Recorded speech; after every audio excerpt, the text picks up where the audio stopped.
Hello, everyone. This is Chris here with another edition of Philosopher's Ideas between 10 minutes and 10 hours. This time I will be discussing the morality of Kant's Kingdom of Ends. Kant sought to establish a moral principle coming from within every man. His short 1785 book, Grundlegung zur Metaphysik der Sitten, variously translated as the groundwork for the metaphysic of ethics, and also as the fundamental principles of the metaphysics of morals, seeks the investigation and establishment of the supreme principle of morality. The first part of the book is dedicated to an examination of our common conceptions of morality, transitioning into the philosophical conception. It explains the basic concepts of universal law and a person's duty to act in accordance with it. Kant starts with the idea that the only thing that is ever called good unconditionally is the good will. He who has good intentions will always find his intentions praised, even when his plan does not work out as intended. This is not so with a talent of the mind, such as intelligence, or a character trait, such as courage, which may be used for bad ends by someone without goodwill. Even the gifts of good fortune that may bring wealth, power, health, and even the general contentment that is called happiness can inspire pride and presumption. Whatever quality, virtue, or character trait we may praise in their possessor, Kant will tell us of him that without the principles of a good will, they may become extremely bad.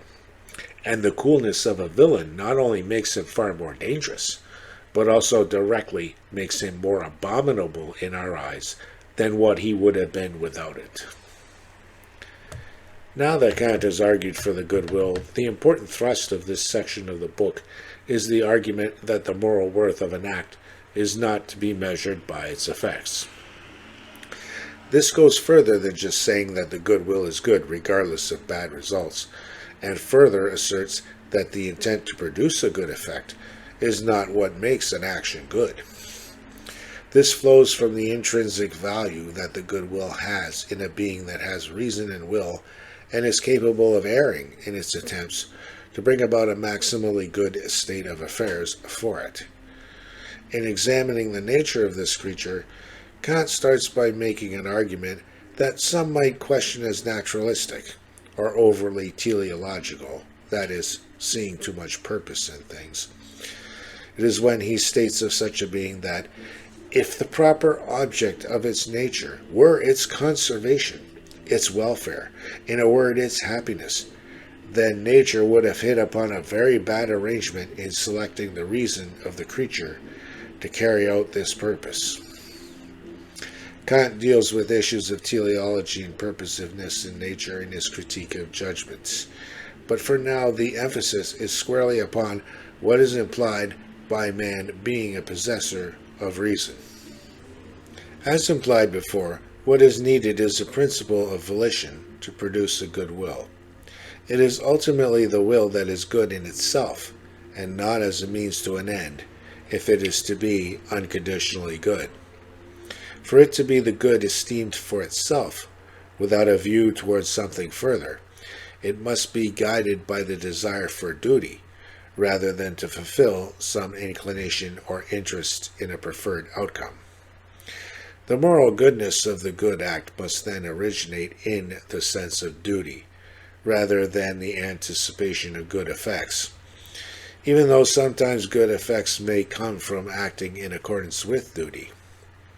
Where, for instance, the merchant deals fairly with customers and gives them all the same price, he may be rewarded with customer loyalty that benefits him. His act has moral worth if done only from a sense of duty and not from his anticipation of the benefit. Kant's view of duty over inclination is here so strict that he even regards the desire for the happiness and well-being of others to not grant an action moral worth when done from this sympathetic desire rather than solely from a sense of duty. Kant expresses this principle in three propositions. 1. To have moral worth, an action must be done from duty. 2. An action done from duty derives its moral worth from the maxim by which it is determined. 3. As a consequence of the previous two, duty is the necessity of acting from respect for the law. A maxim in this context is what Kant calls the subjective principle of volition, and is the implied principle of morals in an act. An example of an immoral maxim would be that it is permissible for me to make a false promise to repay borrowed money in order to solve a financial problem. The proof of at least the first two propositions lies in the fact that our inclinations and intended effects of action cannot grant our actions an unconditional moral worth.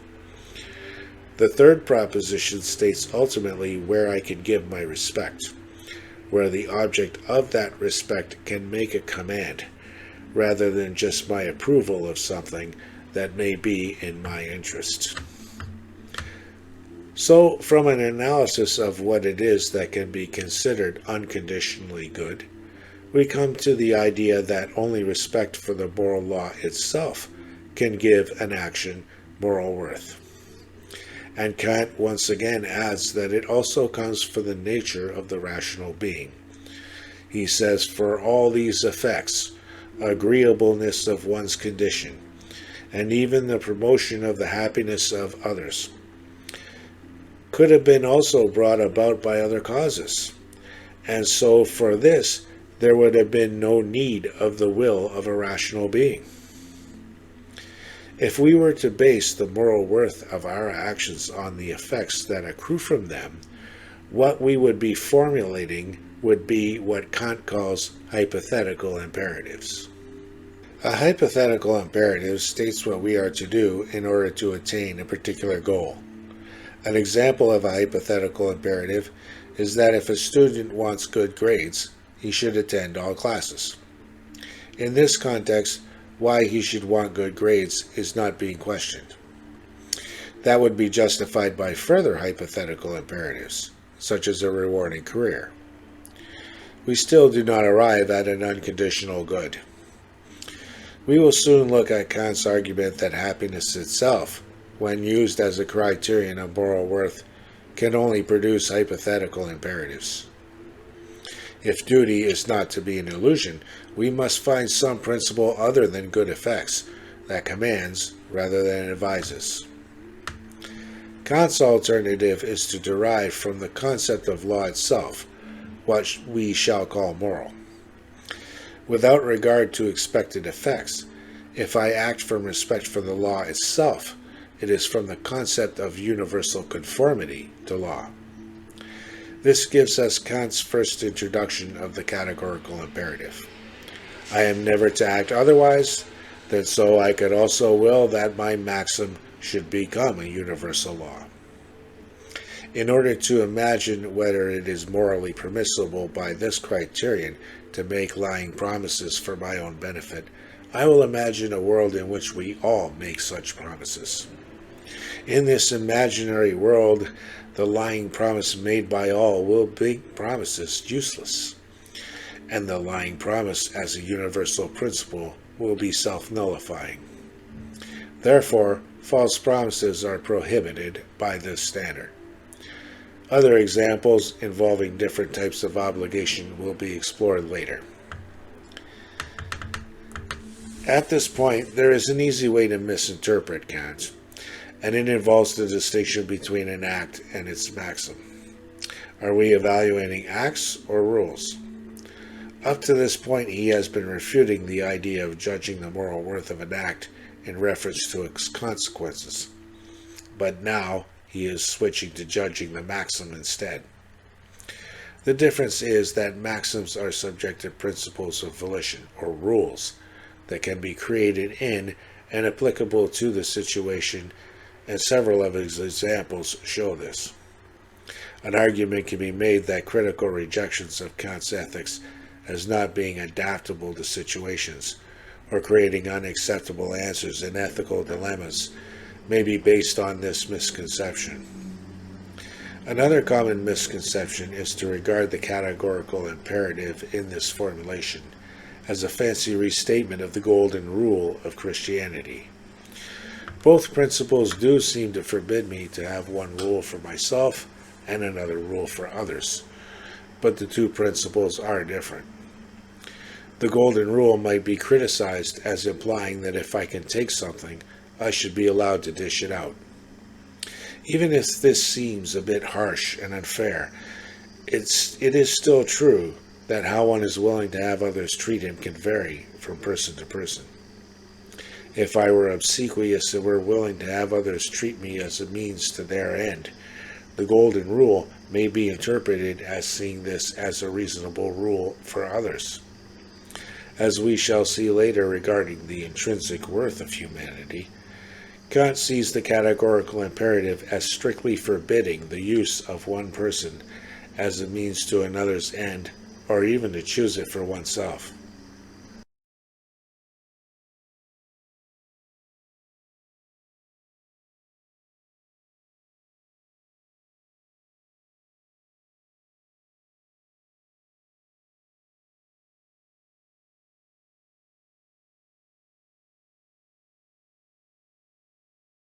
In the second section of the book, Transition from Popular Moral Philosophy to the Metaphysic of Morals, Kant begins by dealing with an obvious objection to this procedure, that the merchant in my example may in fact be acting out of self-interest, and not out of a sense of duty, no matter what he may pretend to himself or others. Kant states, in fact, it is absolutely impossible to make out by experience with complete certainty any single case in which the maxim of an action, however right in itself, rested simply on moral grounds and on the conception of duty. That we may not be good practitioners of morality in practice is something Kant admits, but does not believe it is a ground for abandoning the idea of a morality and life guided by it, or for basing morality on a notion of duty drawn from experience.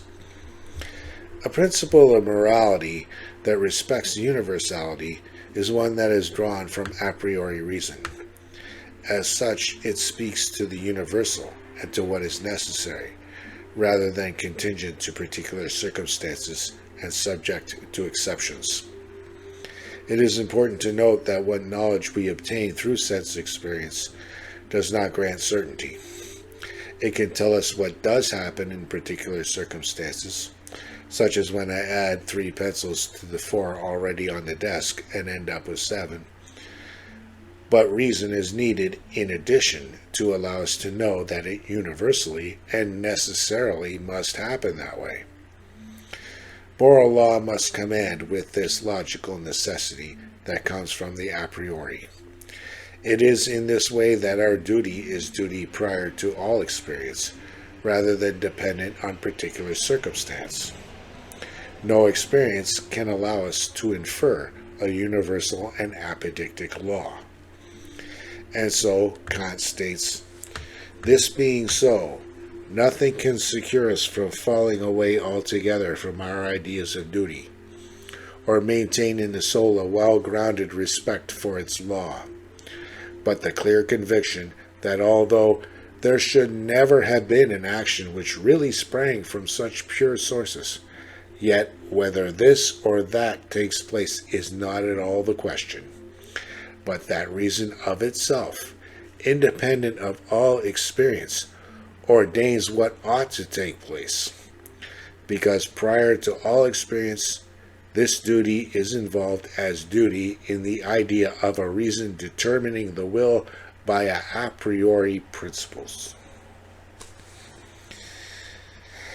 Kant is also alluding here to the distinction between descriptive and normative statements.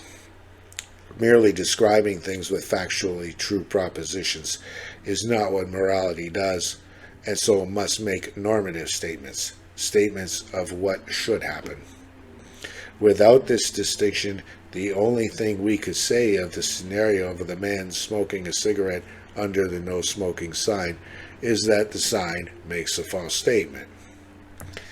Kant also takes the position that morality is not to be founded on some property of human nature, such as an idea of perfection, moral sense, fear of God, happiness, or any admixture the knowledge of which comes from sense experience.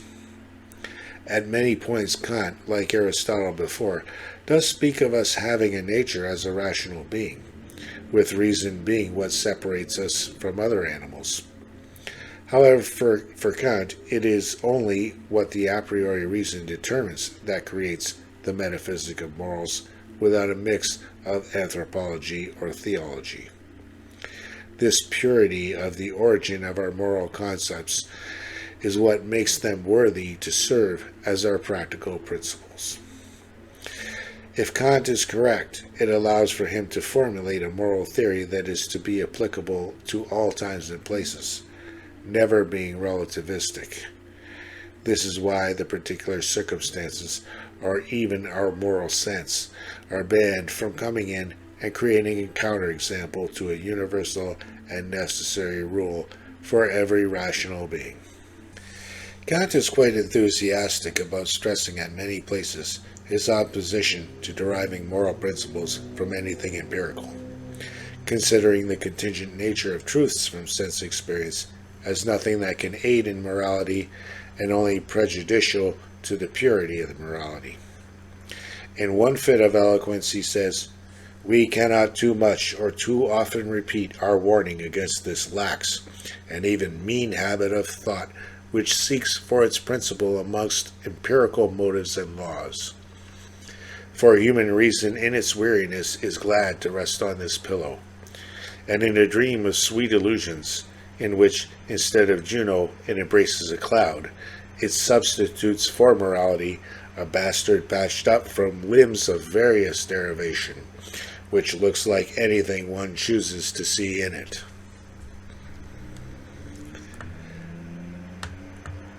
Should the will always be in accordance with reason that infallibly determines it, then the acts of such a being would be both objectively necessary and subjectively necessary. That is to say that if the will could choose only what reason determines as practically necessary, which is not the case with men, this divine will would not be subject to obligation. There could be no imperatives for a divine will, and imperatives are only formulas to express the relation of objective laws of all volition to the subjective imperfection of the will of this or that rational being. To recap, an imperative is a formula determining an action that is necessary according to a principle of a will that is good in some respect. A hypothetical imperative commands an action as being good for something else. If an action is good in itself, it is necessarily the principle of a will conforming to reason and is a categorical imperative. And in everyday life, we are in need of both types of imperatives. Among hypothetical imperatives, we require imperatives of skill and counsels of prudence. An imperative of skill regarding a possible goal is the knowledge of how to obtain it. For example, the precepts of a physician to keep his patients healthy. The counsels of prudence consists of ideas of the attainment of general well-being and contentment that we call happiness. Kant is not opposed to happiness where it is possible, but is rather opposed to making happiness a standard of moral conduct, as does Aristotle, for instance, in his arguing that pleasure and happiness seem to be a natural desire, and that its greatest form can be obtained from a virtuous life of contemplation. Kant raises here two objections to happiness as a standard. The first, based on what has already been said, is that such commands to actions would be in effect only hypothetical imperatives, contingent and based on experience. The second objection is that the concept itself is will-o'-the-wisp.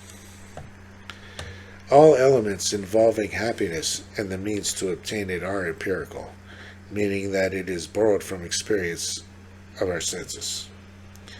But my idea of happiness is of a whole in which my welfare is maximized, whatever present or future circumstances I may face. Other than this being said, which is not saying much, we really have no definite conception of what happiness is, or a certain method to obtain it. What shall I will for myself? Riches, knowledge, longevity? There are potential pitfalls in all of these plans. If I want a long life, for instance, will I still have health, or will it be a life of misery? If I ask an apparently happy man for advice and follow it, will I then be happy? What is really needed to resolve these issues with any certainty is omniscience. And so Kant tells us that the problem to determine certainly and universally what action would promote the happiness of a rational being is completely insoluble, and consequently no imperative respecting it is possible which should, in the strictest sense, command to do what makes happy, because happiness is not an ideal of reason, but of imagination. After having addressed the issue of happiness as an alternative standard, Kant now again poses a critical question. Earlier, he had posed the question of the significance of the fact that we never know that a person's motives are purely duty and not interest or inclination. Now he asks a similar question about the categorical imperative itself. How do we really know that this imperative to act solely in a way that I can will that my maxim be a universal law is not merely another hypothetical imperative that seeks to achieve another goal? If, for instance, the merchant in the example is at bottom only protecting his reputation by dealing fairly, because it is something he can conceive as a universal law, then is this imperative at bottom hypothetical, as a means of avoiding some evil if not obeyed? As in the lying promise example, it is a question of whether the categorical imperative makes the lying promise evil in itself, rather than a counsel to avoid destroying one's credit. If the latter is true about the categorical imperative, then it is, in Kant's words, only a pragmatic precept, drawing our attention to our own interests, and merely teaching us to take these into consideration. Kant saves the question of the establishment of how the categorical imperative is possible, that is, how can I know it to be valid, for his later critique of practical reason. In this book, whose purpose is to establish the supreme principle of morality, Kant will settle for an explanation.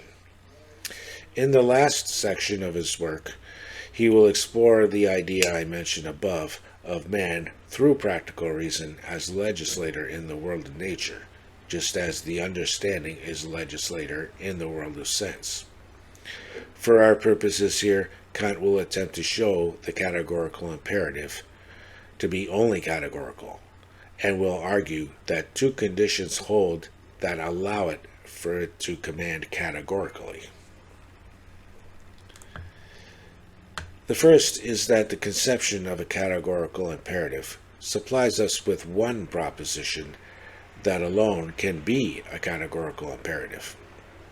The second is that there exists a being whose existence has in itself an absolute worth.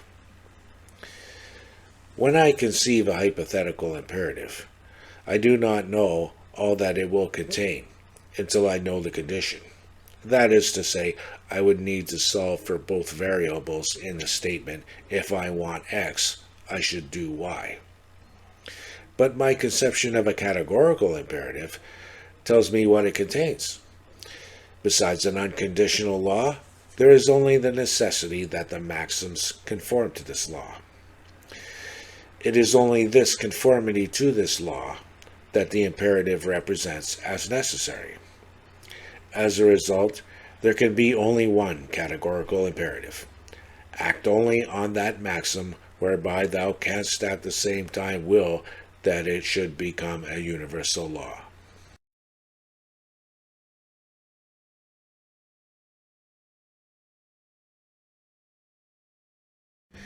This formulation and the one from the first part of the book is the categorical imperative in its universality formation.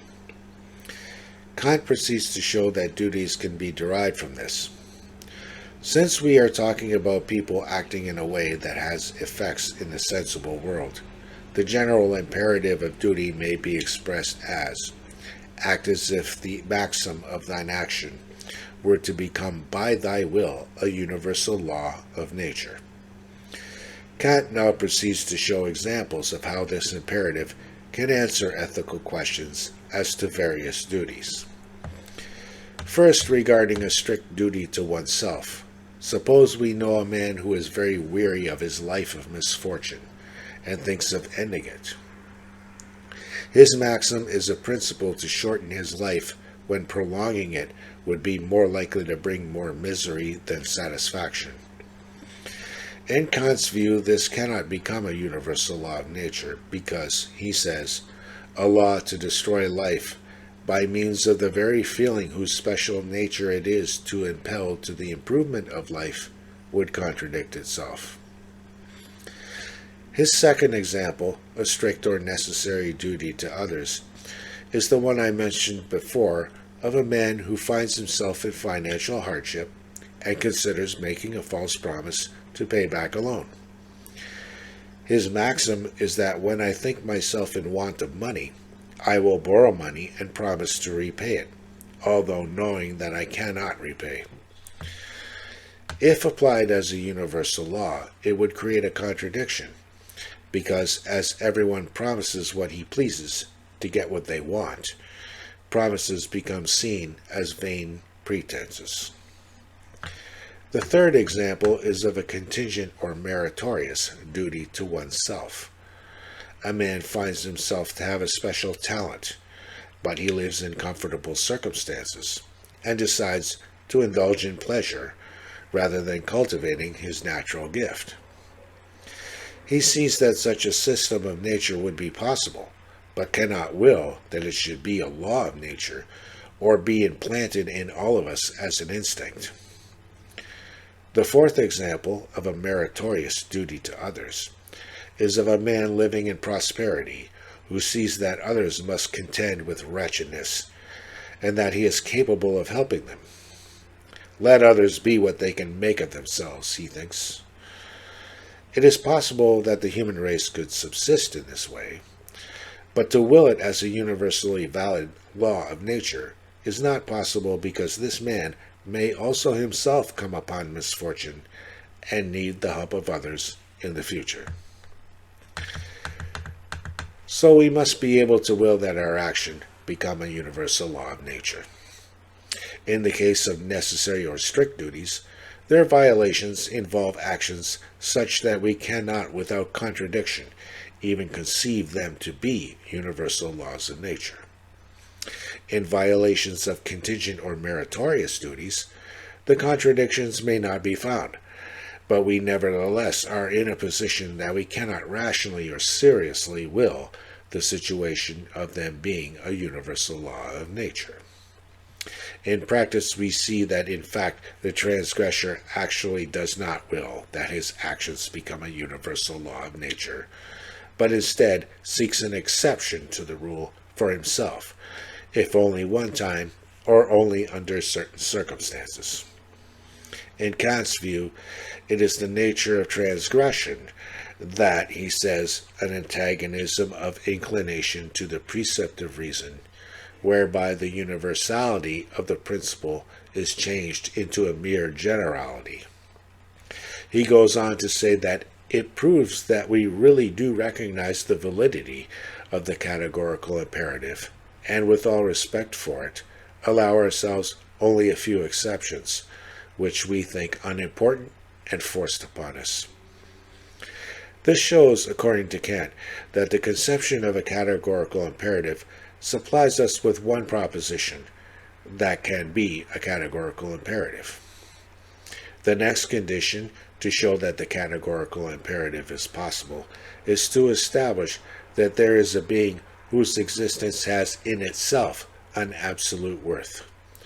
This will be the rational being that man is.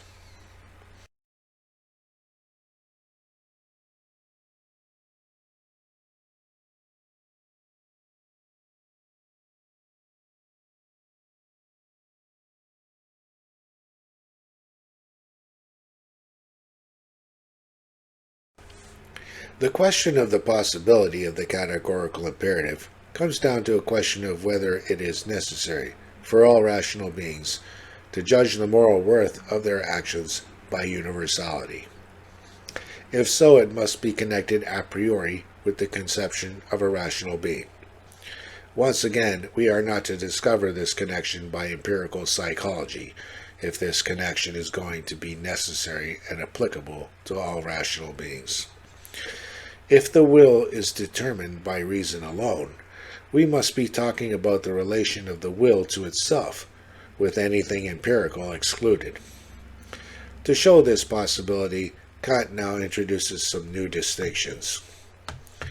The will, according to Kant, he says, is conceived as a faculty of determining oneself to action in accordance with the conception of certain laws. A spring is a subjective ground for a desire, while a motive is the objective ground of a volition. Subjective ends rest on springs, while objective ends rest on motives. Practical principles may be formal when they have no subjective ends, or material when subjective ends are present. What this comes down to is that desires for pleasure are subjective in nature and can vary from person to person. A spring of some inclination grounding a desire for a material effect cannot supply us with a universal rule. For that, we need formal principles tied to motives rather than subjective springs or inclinations. So Kant concludes the ends which a rational being proposes to himself at pleasure as effects of his actions, material ends, are all only relative, for it is only their relation to particular desires of the subject that gives them worth. All these relative ends can give rise only to hypothetical imperatives. This implies that the objects of our desires only have a conditional worth. The worth of an object to be acquired by our actions is valued as a means only. But a being that has absolute worth as an end in itself can be the source of definite laws and a categorical imperative. Here Kant makes claim to the existence of such a being. Now I say, he says, man and generally any rational being exists as an end in himself, not merely as a means to be arbitrarily used by this or that will, but in all his actions, whether they concern himself or other rational beings, must always be regarded at the same time as an end. Now we have here a command of respect for other rational beings that is based on their unconditional worth. Persons are to be regarded as objective ends, things whose existence is an end in itself, for which no other end can be substituted. A man is not to subserve merely as a means. This is the way that individuals conceive of themselves, not wanting to be tools for others. Even when being used by an employer, the worker demands wages instead of desiring to be a slave. Without an end in itself, nothing has absolute worth, and with all worth conditional and therefore contingent, there could be no supreme practical principle of reason. And if there is a supreme practical principle of the will, a categorical imperative, it rests on the conception of what is necessarily an end rather than a means, so that it constitutes an objective principle of the will. Its foundation is to be that rational nature exists as an end in itself. And so Kant produces an additional formulation of the categorical imperative. Here he calls it a practical imperative, but will argue that this end in itself version and the universal law version previously noted are ultimately one and the same. It states, "So act as to treat humanity, whether in thine own person or in that of any other, in every case as an end withal, never as a means only."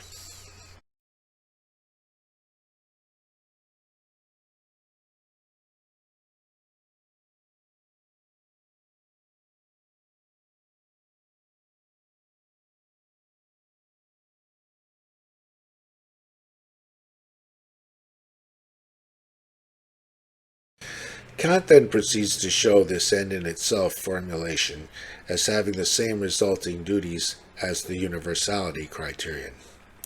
The man contemplating suicide seeks to destroy himself, thus using a person as a means toward maintaining a tolerable condition until the end of life. The individual making a lying promise can immediately see how he uses another as a means. The individual with a talent who chooses a life of sloth and pleasure does not violate humanity within himself as an end, but he does not advance it either. His action does not harmonize with the principle, rather than just failing to violate it. Finally, the man of wealth who does not want to help others only harmonizes negatively with humanity as an end in himself, for he does not also seek to endeavor to forward the ends of others. This principle of humanity in every rational being as an end in itself does not present itself as a subjective end or an object to be used, but rather as an objective end in the form of a law that is the supreme principle limiting our freedom to act and our subjective ends. Due to this and its a priori nature, it must spring from pure reason. This is how the two formulations of the categorical imperative according to Kant are really one and the same. In both of the formations, Kant attached to it a practical principle. For the universality formation, it was that universality is to mean willing it as a law of nature. For the end in itself, it was treating all humanity in the other as well as oneself as an end. Kant unites these, stating that the objective principle of all practical legislation lies, according to the first principle, in the rule, in the form of universality that makes it capable of being a law. But the subjective principle is in the end. Now, by the second principle, the subject of all ends is each rational being, inasmuch as it is an end in itself. So here is how my subjective ends become objective and are in harmony with universal practical reason. The third principle Kant attaches to this unity is the idea of the will of every rational being as a universally legislative will. It is ultimately that I act in a way that is consistent with the will being itself universal legislator. The will is subject to the law at the same time, and is the lawgiver that subjects itself to it. In this way, practical reason becomes a legislator in the realm of nature, as the understanding is a legislator in the realm of sense experience. From this third formula, that the will of every rational being is a universally legislating will, we have the expression of the idea of volition coming from duty, where interest is renounced, suited to the idea of a categorical imperative, creating a command that is unconditional, not at bottom hypothetical.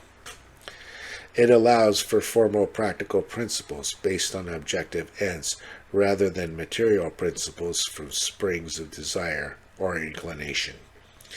It is due to these objective ends that who we are constitute a kingdom. The possible kingdom of ends flows from the concept of every rational being as giving in the maxims of his will universal laws. A kingdom of ends is the union of different rational beings in a system by common laws. If we abstract personal differences and any private ends, we can conceive all ends as combined in a systematic whole. It is conceived as possible where all rational beings must treat themselves and others as ends in themselves, thus having common objective laws. A rational being is a member of this kingdom when, although giving laws within it, he is also subject to these laws. Where he gives laws but is not subject to the will of others, he belongs to the kingdom as sovereign. This would be God, whose will is not subject to the concept of obligation.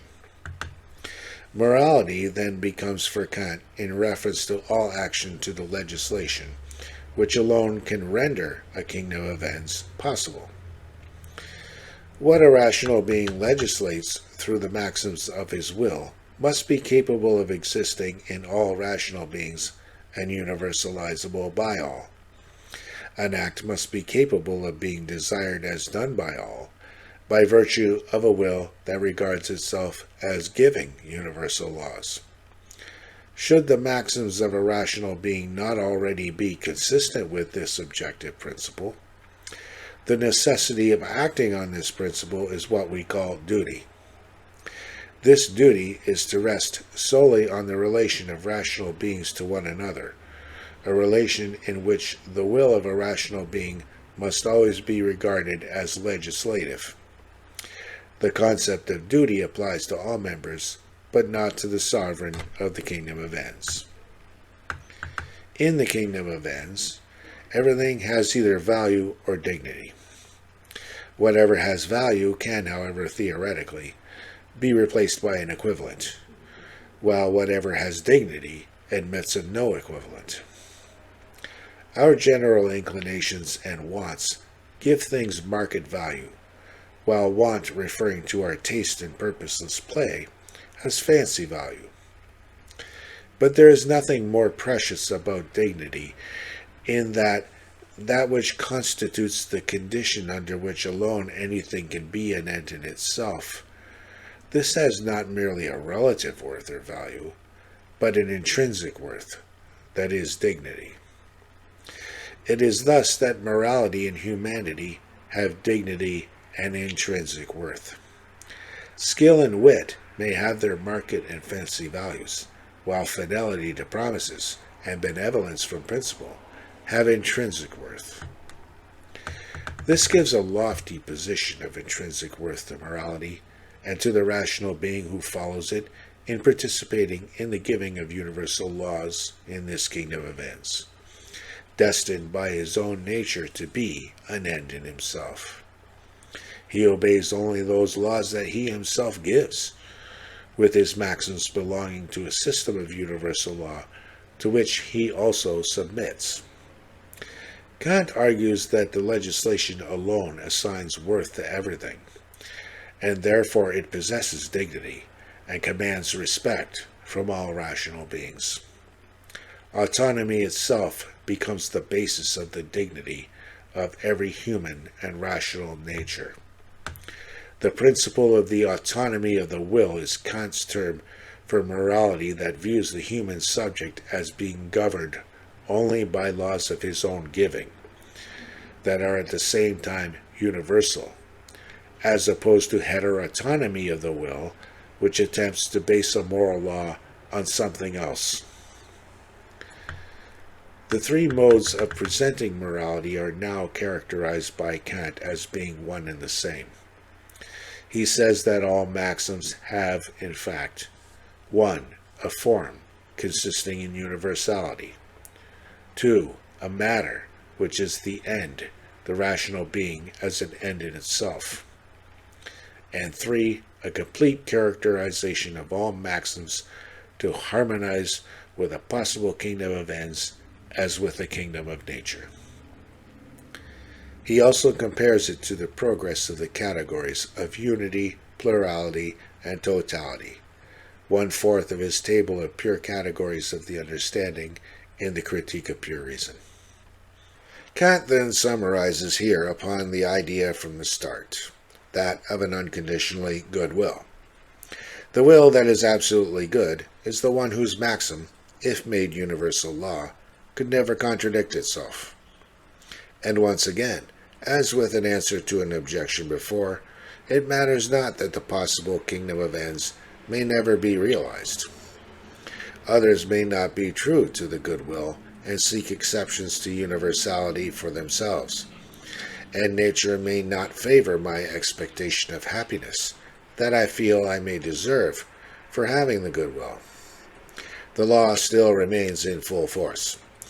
Kant makes an appeal of the dignity and sublimity of the member of his kingdom of ends when he says, "And it is just in this that the paradox lies, that the mere dignity of a man as a rational creature, without any other end or advantage to be obtained thereby, in other words, respect for a mere idea, should yet serve as an inflexible precept of the will, and that it is precisely in this independence of the maxim on all such springs of action that its sublimity consists.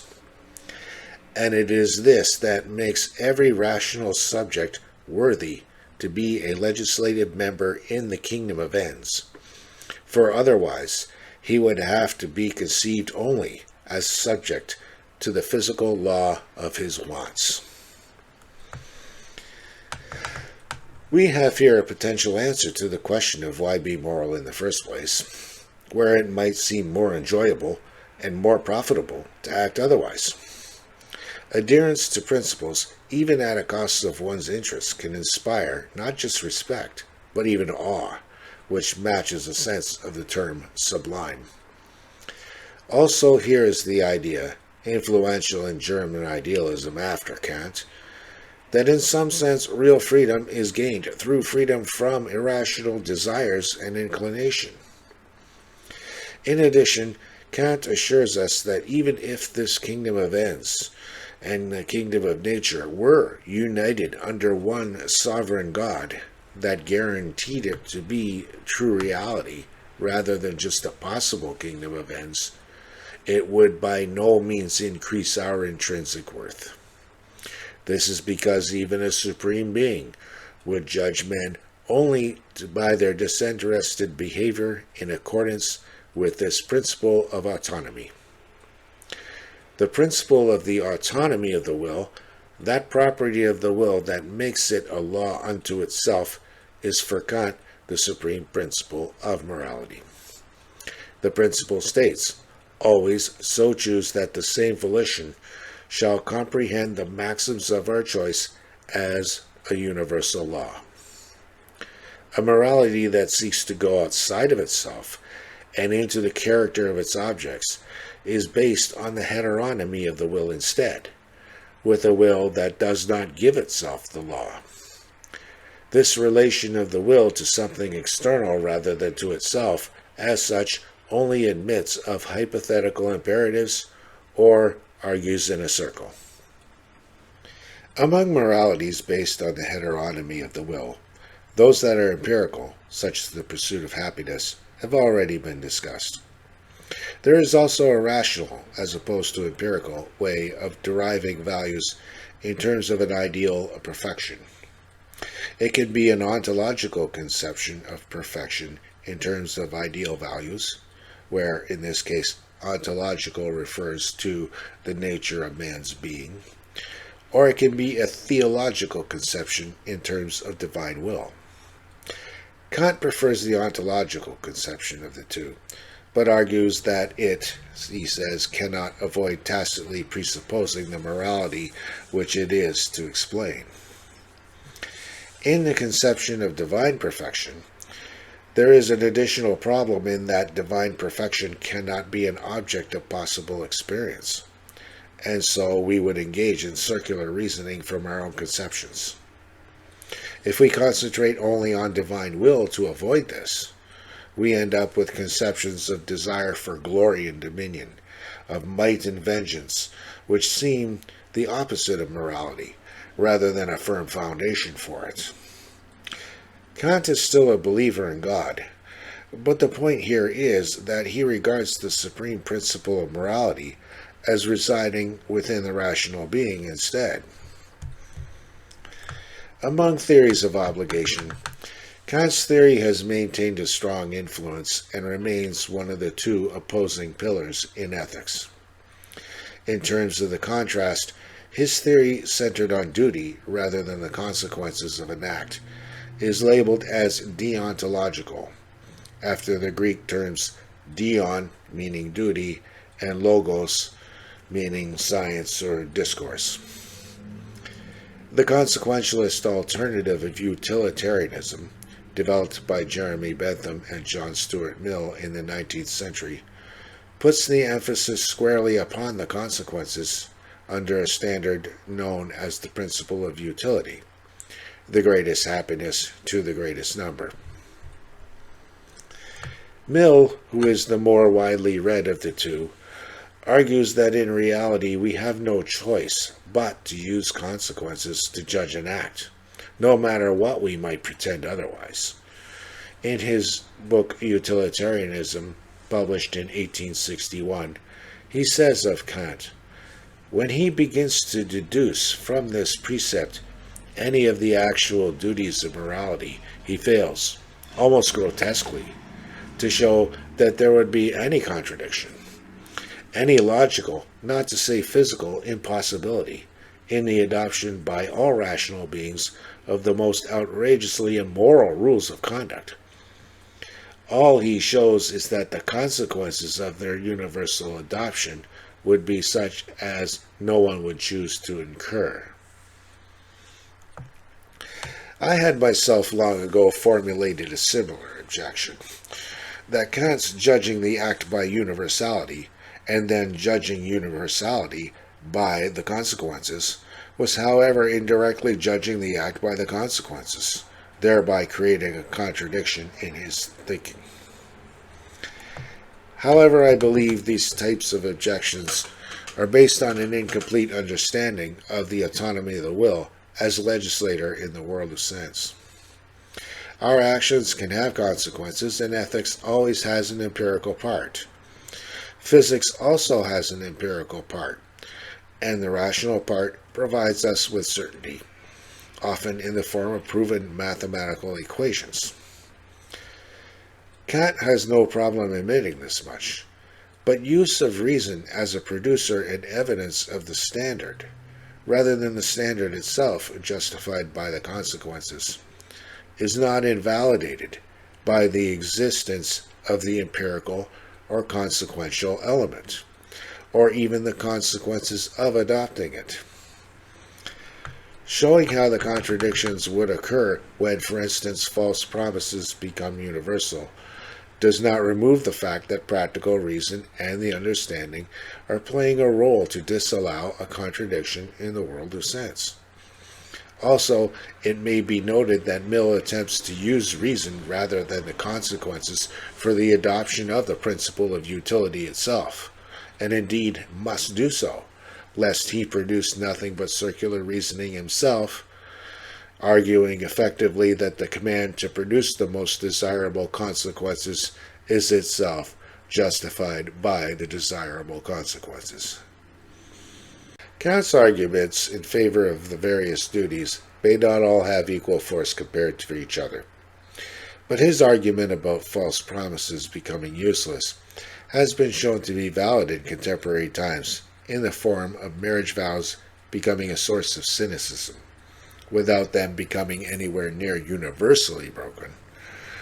A promise made falsely, if it is made falsely, is by definition a tool to allow someone to gain someone's reliance upon it, allowing him to proverbially walk the other out onto a limb and then saw it off.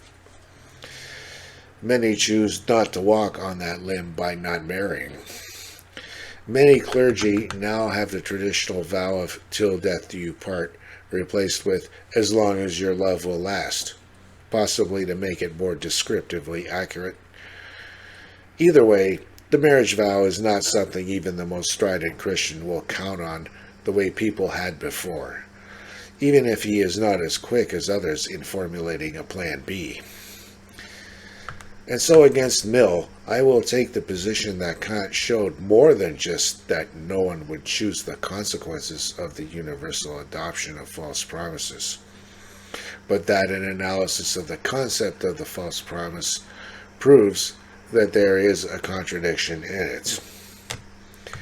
That being said, I have a hard time accepting Kant's explanation of his strict duty to oneself in the form of a prohibition against suicide, on the grounds that a law to destroy life by means of the very feeling whose special nature it is to impel to the improvement of life would contradict itself. Even while understanding that Kant came before Darwin, the idea that misery is nature's way of motivating us needs argument that I believe cannot be found in his critique of judgment. That further argument is especially needed from someone who says that happiness, potentially definable as the absence of misery, is not an ideal of reason, but of the imagination. As for utilitarianism itself, it strikes me as a standard that could be used to justify outrageously abhorrent acts that the categorical imperative would forbid. A terrible murder happens in a small town and the police can't solve it. A judge falsely convicting a person he knows to be innocent and giving him the maximum sentence eases the fears of the people and promotes the greatest happiness to the greatest number. He uses the person as a means to an end in an act he cannot will to be a universal law and would not want to be the victim of himself. On the surface, the principle of utility even sounds like a call to mob action against the individual. As for arguing for the principle of utility, Mill admits it to be a monumental task, regarding ultimate ends as not amenable to strict proof. However, if I interpret him correctly, I would not regard this as an admission that he only bestows us hypothetical imperatives in Kant's language, rather than just a statement that ethics is not an exact science where we can expect strict proofs. His theory is that happiness is the only thing desirable as an end, and he offers to us that, as he says, the only proof capable of being given that an object is visible is that people actually see it. The only proof that a sound is audible is that people hear it. The sole evidence it is possible to produce that anything is desirable is that people actually do desire it. This only proves that people are capable of desiring happiness and not that we should desire it. Mill adds here another literal sense of the term desirable, where no such ambiguity applies to visible or audible, and it renders his reasoning as a fallacy of equivocation. As for why happiness might not be something we should desire, I would put forth the argument that often the most effective way to become happy is to decide to want what one already has, rather than pursuing what one wants. This potentially creates a failure to further the good either in the individual or the society. Despite what faults it may have, with nobody believing everything that comes from Kant, the ethics that has the standard coming from within the rational subject is, in my view, preferable. This concept of the autonomy of the will is also very important for understanding connections between Kant's ethics and his system of metaphysics and epistemology explicated in the Critique of Pure Reason. So if you like the video, hit those like and subscribe buttons. Thanks for watching.